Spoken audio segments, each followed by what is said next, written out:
I want to record this episode today in honor of the fact that of the 25 to 45 million people in the US diagnosed with IBS, there is very little consensus or conversation out there on how IBS can be put into remission. There is instead a resignation at most, or frustration at the very least, that IBS is a permanent situation.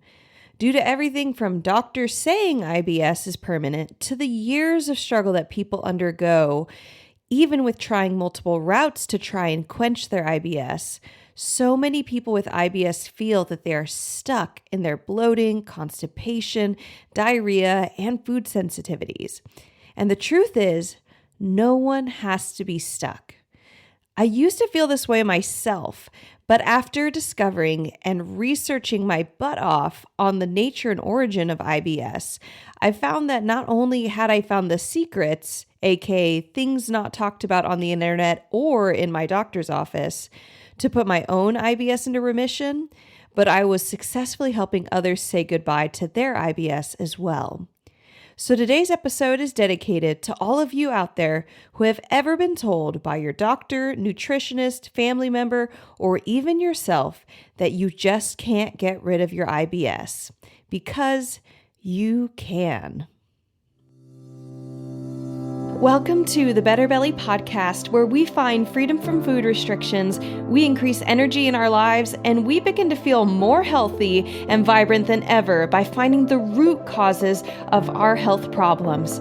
My name is Allison Jordan. I'm a marathon runner, functional medicine health coach, certified craniosacral therapist, gut health nerd, lover of Jesus, and owner of Better Belly Therapies, a clinic based in Ann Arbor, Michigan that works with both virtual and local clients to help them achieve the best health of their life.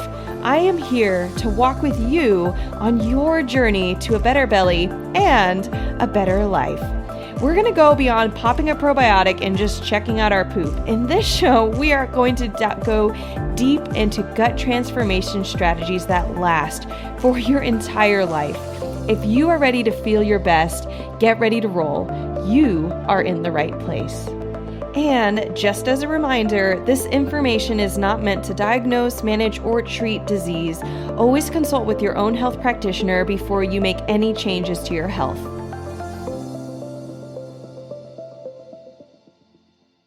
So as I mentioned in the intro of today's episode, I want to talk about, can you really end IBS? Because while we have multiple episodes on this podcast, which I'm going to be even referencing today in case you do want to check any of them out, while we have multiple episodes on IBS and common causes of it and different ways that conventional healthcare doctors are not approaching IBS that are helpful and honestly life-changing for our clients who are working with us at Better Belly Therapies in getting them to basically have their IBS go into remission. Even though all this is out there, there's still so many of us and so many people out there who are still feeling stuck and honestly believing that their IBS is permanent, believing that they're just stuck with these symptoms. And so I wanted to just have a quick conversation on this and hopefully a quick encouragement, as well as point out some other helpful episodes from today that you can dig into deeper. But as a framework, before we start off this conversation on can you really end IBS, I just want to point out that IBS, it stands for irritable bowel syndrome. And syndrome is a really important word in this diagnosis because a syndrome, any type of diagnosis that has that word in it, suggests that it's a pattern of symptoms that doctors can acknowledge and say these types of symptoms occurring in this type of person under these circumstances looks like IBS. But a syndrome does not have a singular or known cause. So, for example, the flu has a pattern of symptoms such as coughing or sinus congestion or fatigue, fever, things like that. But it also has a known cause, a virus, and even a kind of specific virus. There's preventative measures then that doctors can recommend for the flu everything from hygiene, like washing your hands, and then more aggressive measures like getting a vaccination. But IBS doesn't have a known cause, or at least it doesn't have a singular cause, something for doctors to regularly, quote unquote, go after to get their patients' results in a very expectable way.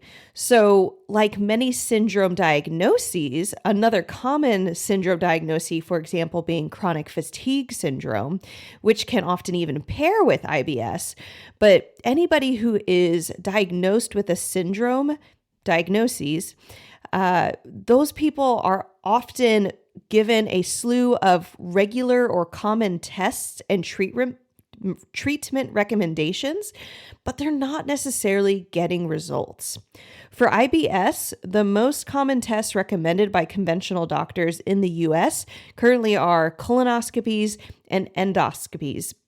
And the main purpose of these is to rule out structural GI disorders such as an ulcer or a polyp, and autoimmune disorders such as ulcerative colitis or Crohn's disease. This is really important that we can get that information from doctors and rule out bigger things or more specific things. But again, getting a colonoscopy and endoscopy, if you really just have IBS, often is ruling out something big, but not telling you a lot about what you can be doing or should be doing for a specific individual to start feeling better.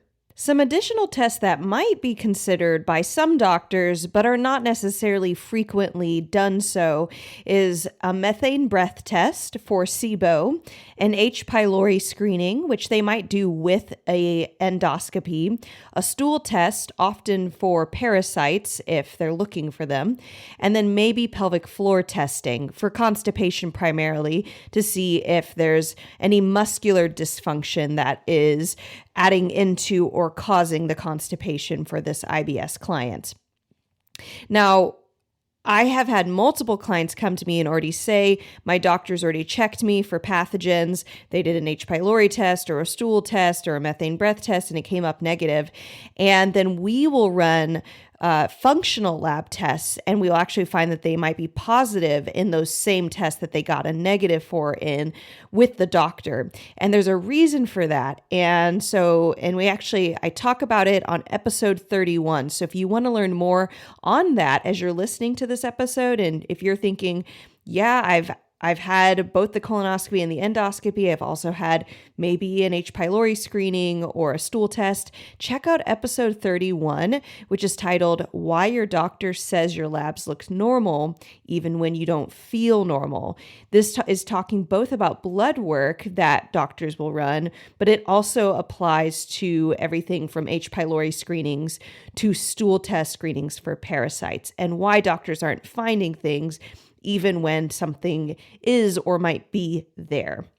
But that being said, those are kind of the normal tests that are being run for IBS. And then for IBS, the most common recommended treatments by conventional doctors in the US currently are fiber, water, chewing food thoroughly, probiotics, stress management, the low FODMAP diet, laxatives, which is for anyone with constipation, IBS, pelvic floor therapy, again, primarily constipation, IBS, and then acid-reducing medications such as PPIs for IBS sufferers who also have acid reflux, which is a very common pairing. And there's a reason why, and I actually talk about that in other podcast episodes here. But IBS and acid reflux or GERD tend to come together, so sometimes there also might be acid-reducing medication involved. Now, there are developed reasons why the conventional healthcare system returns to these tests and recommendations for their patients with IBS. But despite the reasons for these norms with the doctors, the truth of the matter is many IBS sufferers are still not getting results. And that's what really matters, right? Actually feeling better. Well, why is that? Why are people not getting results? And then why are we feeling at the end of the day that I can't end my IBS? I'm stuck with it. So this is such a common problem that individual items here are such a common problem and there's so many misunderstandings on them that I actually tackled a few of these topics at the very beginning of this podcast. Episodes 2 and 3 of the Better Belly podcast. Episode 2 covers why the low FODMAP diet isn't healing your gut. And episode 3 covers why probiotics aren't healing your gut. That's, of course, not the whole list. I mentioned fiber and water and chewing food thoroughly, but those are two big ones that people are stuck on or commonly recommended and then feel that they're failing or they just need a better probiotic or maybe they're not doing the low FODMAP diet correctly or they're stuck on the low FODMAP diet for longer than we're supposed to even be on it. And so check out those episodes if that intrigues you or you want to hear more on those specific recommendations from doctors and why they aren't working for so many people with IBS. But because doctors don't have answers for IBS sufferers, we're often left wondering, am I stuck with IBS? And unfortunately, many doctors will even hint or even straight up tell us that we have IBS and it's just something we have to learn to live with. But this is not true. I found myself asking this same question, am I stuck with IBS, in 2015 and 2016, which was the height of my digestive illness in my life.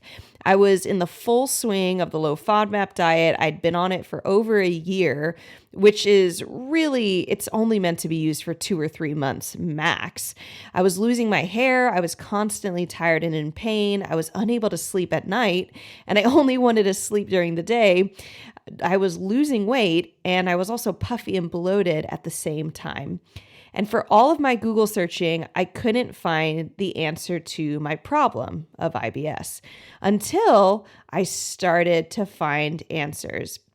And I've now helped dozens of clients do the same. I want to mention here a great podcast episode that we have, episode 79. If you want to hear a testimonial from another client of mine, Becca, who overcame over a decade of IBS problems on top of weight gain, sleep problems, and fatigue. So you can go and listen to her story if you want to hear more about what she found and how we worked with her to overcome those things, even after she tried many, many things prior to working with us to get rid of her symptoms and problems with IBS. But to be super clear, IBS is a syndrome or a cluster of symptoms, which means that for every person with IBS, you can have a different reason or often a different complex of reasons why you are getting bloating, abdominal pain, constipation, diarrhea, food sensitivities, etc. Which means that if you have IBS and you still have symptoms regularly, despite whatever you're doing to try and solve it, it means that you're not getting at your specific cluster of root causes that are driving your IBS. Because if you do get at the root causes, your IBS symptoms do go away. That is what it means to put IBS into remission. And remission is something that you might hear about cancer. It also can be related to autoimmune disorders, if the autoimmune disorder is in a flare-up or if it's in more or less remission. Basically, I'm just saying that the condition and the cluster of symptoms are more or less dormant for that person. As long as there's not specific things flaring it up or aggravating it, they really are dormant and they don't have to tiptoe around their body or their sleep habits or their diet habits or their travel. They're able to live a full life. Now, I've already outlined in 2 previous episodes some more of the science behind IBS, such as I just mentioned root causes of IBS. And if you want to hear about that, I would recommend heading over to episode 81, where I talk about the 6 most common causes of IBS. And then if you're interested in hearing some more details about what we're actually doing at Better Belly Therapies to help our clients in ways that the conventional healthcare system is not, and why we're getting results, you can head over to episode 84, called End Your IBS, Craniosacral Therapy, Visceral Manipulation, and Functional Lab Testing for IBS. These, again, will all be in the show notes, by the way, so you don't have to memorize all of them. The episode numbers and titles will be in the show notes, so just head there if any of these episodes are intriguing or sticking out to you. But basically, once you find the root cause of your symptoms, your specific symptoms, not somebody else's IBS, but your specific IBS root causes, then IBS essentially goes away. You may get symptoms occasionally, but they're triggered far less frequently, far less easily. The intensity is typically far less, and the duration of symptoms is often significantly shorter. I actually have two great examples of two different clients that I've worked with recently who both were struggling with constipation. And we recently finished up working together, and I'm going to call one A and one R. So I hope that's not too difficult to remember, but A and R. So both A and R came to me with chronic constipation that neither of them could budge. And these are both pretty awesome women. So my client A was a seasoned nurse with a high level of credentials and active engagement in the military. Very healthy lady, worked out every day, could get her diet down to a T. Very responsible and honestly impressive to me. And yet she was so frustrated that she could not get her constipation to go away unless she used a laxative, which she didn't want to have to use. My client R, on the other hand, was a young professional, and she was also strongly dedicated towards her personal health, working out, and just being engaged in her world. Yet despite all the things that they tried to improve their health, let alone improve or get rid of their constipation, they couldn't get rid of it. So towards the end of our work together, both A and R ended up traveling for 3 to 5 days. And if you know anything about constipation, you know that traveling and regular bowel movements are really difficult, even for someone who doesn't have IBS. Within 3 months of working together, both A and R were having regular daily bowel movements, and they did not want that to get messed up by their trips. And so while they were both feeling much better, they were also slightly nervous that traveling might set them back. And this gets into the experience of experiencing IBS in remission. They were maybe rightfully wary because they'd never been able to travel without having constipation problems. However, I was encouraging them that they had found the root causes of what was going on with their constipation, and that traveling should be much, much easier. So prior to their trip, we reviewed some things that they could do if their constipation did increase due to just traveling, because as a reminder, constipation does increase with traveling, even for people without IBS or chronic constipation. And we waited for them to get back. What was so fun was that on their next coaching calls, A reported absolutely no increase in her constipation during her travels. And she changed time zone. She was on a plane. Her fluid intake was totally different, and even her diet was a little different. And R reported that while her bowel movement slowed down a little bit on her travels, within 24 hours of returning home, she was back to a normal bowel movement routine, and she didn't have to try and do anything differently.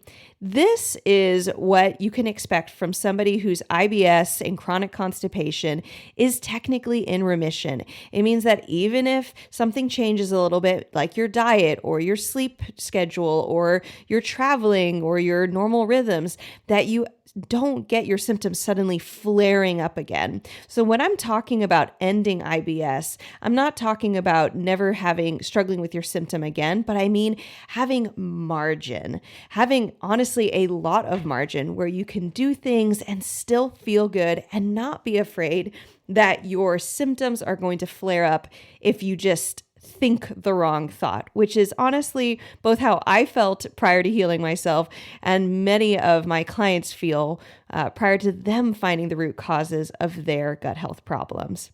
So both of these ladies, A and R, were not only thrilled, but really surprised that they did so well after traveling, because honestly, after so many years of being told by doctors that they need to chew their food more and they need to avoid gluten and they need to exercise, which I already mentioned they both did, they'd never gotten any results before. The difference was that we found the root causes of their constipation. Both ladies were a part of the Foundations program, and they did functional lab testing that is testing that's different than what their conventional doctors were doing to find the hidden invisible causes of their constipation and IBS-like symptoms. If you live in the US or Canada and you are ready to find the root causes of your IBS, then I want to invite you to apply for the Foundations program waitlist by going to betterbellytherapies.com/waitlist. If you are ready and you don't want to wait any longer, this is your next step. You can find the root causes of your IBS and no longer wonder and be frustrated and feel like you have to do a million things right just to feel barely sort of kind of good, and things then go downhill suddenly if you sneeze or look at food the wrong way. You don't have to live like that anymore. You don't have to live with the low FODMAP diet for the rest of your life. You don't have to count your chews. You don't have to drink a certain amount of water or even eat a certain amount of fiber. You can be free from your IBS. And on top of that, R, who is local to our office, ended up getting 3 sessions of visceral manipulation at our in-person office as a part of dealing with all the root causes of her constipation.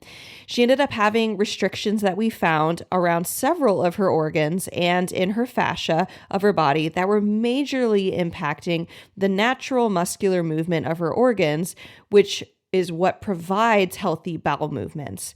If you're local to our office, which is in the Metro Detroit region, and you want to be evaluated for physical restrictions in your body that could be adding to your IBS, I want to encourage you to book a new client appointment with us at betterbellytherapies.com/book now, or click the link in the show notes. If you're not local to our office, I have an easy-to-use guide for you to find your own craniosacral therapist and visceral manipulation practitioner by going to betterbellytherapies.com/find. And again, that link will be in the show notes if you want to check it out there. And lastly, if you want to learn more on what I'm talking about with craniosacral therapy and visceral manipulation and what's a visceral restriction and why would that impact your IBS or bloating or constipation or acid reflux? What does that have to do with anything? You can check out episode 90, our Fascia 101 episode on the hidden force behind bloating and constipation, your fascia.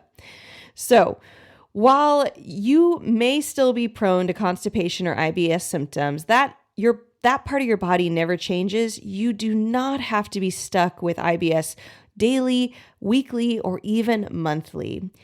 If or when A and R do get symptoms, they now are able to identify why, as in what caused it. They know what they can do about it to get back to their healthy normal. And when they do those things, they actually get results from their actions, which was not the case in their health when they first started working with me. So be encouraged. If you are listening to this episode today and you are struggling in your IBS, you are not stuck. You can have freedom too. There are answers. There are more answers out there than what is being talked about on the internet or in your doctor's office. And so I hope you enjoy, if anything, all the other podcast episodes that are linked to this episode. I hope you enjoy the story of my clients A and R, and just knowing that there are other people out there with IBS who are finding freedom.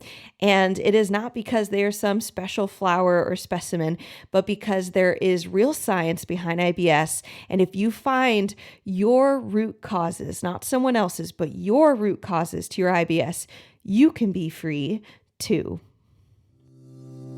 All right, guys. Well, I hope you enjoyed that podcast episode. I hope you were not overwhelmed, but honestly excited about all the different podcast episodes I ended up linking in here. As I was putting this episode together, I was really amazed by all the wonderful content that we have linked to this episode.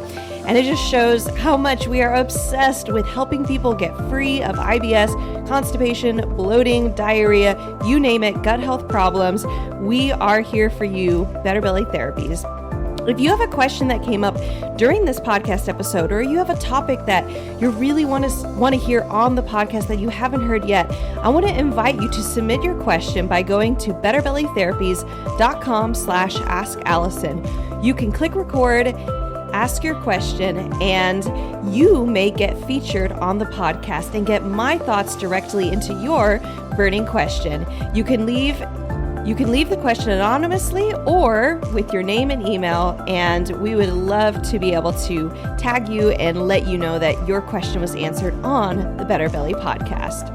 Well, if you love this episode and you want to hear more, we have so much more coming down the line. So subscribe so you never miss a beat. And if you thought of a friend while you were listening to this podcast episode, why don't you take a screenshot and send that friend a love note to their gut? I cannot tell you how many times when I tell someone I'm a gut health therapist, someone says, "Oh, I know someone who needs you." So send that friend a little note saying you're thinking of them and you hope that they're encouraged today. Other ways that you can be supportive of us is by leaving a rating and review on our Apple iTunes review and also now on Spotify. If you're a regular listener on Spotify, you can leave a review there too.